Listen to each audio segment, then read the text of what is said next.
Como é que um herdeiro bilionário acabou se tornando o terrorista mais procurado da história? Vamos mergulhar na complexa trajetória de Osama Bin Laden. Essa data, 11 de setembro de 2001, ficou marcada para sempre na memória global. Foi o dia de uma série de ataques devastadores contra os Estados Unidos. E por trás de tudo isso, um nome se destacou. Para a gente entender o que aconteceu naquele dia, é preciso voltar um pouco e conhecer a jornada do homem que arquitetou tudo, Osama Bin Laden. Vamos lá, então. A história dele, curiosamente, não começa na pobreza nem na obscuridade. Muito pelo contrário. Começa num mundo de muita, mas muita riqueza e privilégio. Olha só, Osama Bin Laden nasceu literalmente em berço de ouro. O pai dele era um magnata da construção, uma das pessoas mais ricas da Arábia Saudita. Mas o caminho que ele escolheu seguir foi, bem, completamente diferente do que qualquer um poderia imaginar para ele. E aqui a gente vê uma progressão bem clara, né? É uma radicalização passo a passo. Começa lá em 73 com um contato ideológico, depois ele vai para o campo de batalha no Afeganistão, até que em 88 ele funda a própria rede militante global dele. É uma escalada, assim, impressionante de se observar. E aí a estação muda de figura. Depois de ser expulso do Sudão e renegado pela própria família, ele volta para o Afeganistão. Agora sem cidadania e sem a fortuna da família, ele se alia ao Talibã e define um novo inimigo principal. E quem era esse novo inimigo?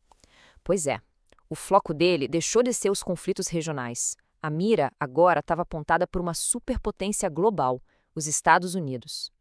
Ok, então com esse novo foco definido, a gente entra numa nova fase. Vamos ver como isso se transformou na prática em uma série de ataques cada vez mais ousados. Essa linha do tempo aqui ilustra perfeitamente essa escalada, né? A gente vê a ambição e a capacidade da Al-Qaeda crescendo.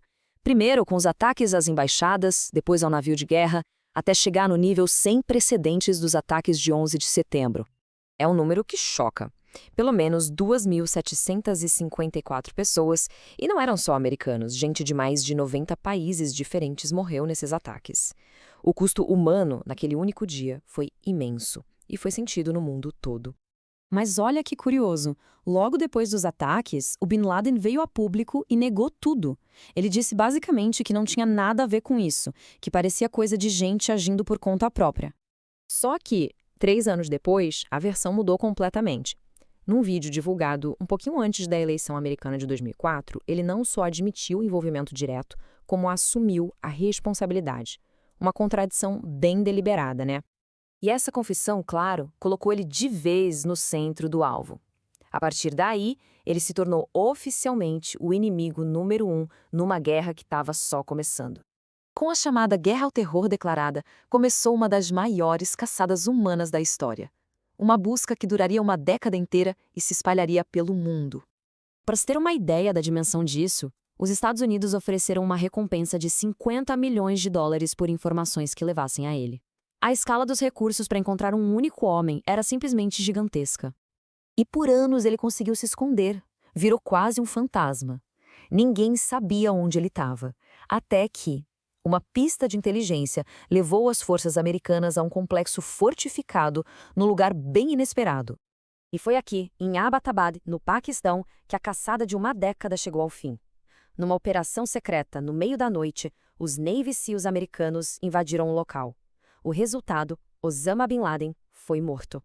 E um detalhe importante, a operação foi feita sem o conhecimento do governo paquistanês. Eles afirmaram que não sabiam de nada. Isso, claro, gerou uma crise diplomática gigantesca. E como se não bastasse, até a morte dele é cercada de controvérsia.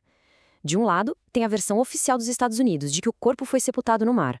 Do outro, e-mails vazados sugerem que isso nunca aconteceu. O que de fato aconteceu com o corpo dele? É mais um mistério nessa história. Poucos dias depois, a própria Al-Qaeda confirmou a morte do líder. Com isso, qualquer dúvida sobre o que tinha acontecido na operação acabou. E claro, eles prometeram vingança. E essa frase resume bem o dilema, né? A morte de um líder é sem dúvida um golpe duro. Mas o fim de uma pessoa nem sempre significa o fim da ideia que ela representava. O que nos leva à grande questão. A caçada ao homem terminou ali, em 2011. Mas a guerra ao terror acabou junto com ela? Fica aí a reflexão. A luta ideológica que ele ajudou a impulsionar, essa com certeza continua a evoluir até hoje.